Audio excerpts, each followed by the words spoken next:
প্রথমবার রামেশ্বরম যাচ্ছ? এই ছোট্ট গাইডটা ফলো করলে পুরো দর্শনটা অনেক সহজ হয়ে যাবে। আমি নিজেও প্রথমবার গিয়ে খুব কনফিউজড হয়েছিলাম, তাই একদম গুছিয়ে বলছি। সবার আগে মণি দর্শন। ভোর 3:30-র মধ্যে লাইনে দাঁড়িয়ে পড়ো। 5টা থেকে 6টা দর্শনের সময়। আর টিকিট 50 টাকা করে।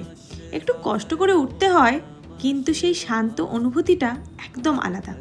তারপর সোজা অগ্নিতীর্থমে গিয়ে সমুদ্রে পুণ্য স্নান করে নাও। এরপর মন্দিরের ভিতরে 22 কুণ্ডে স্নান। প্রতিটা কুণ্ডের আলাদা গুরুত্ব আছে, তাই অবশ্যই পুরোটা করো। আর টিকিট 25 টাকা করে।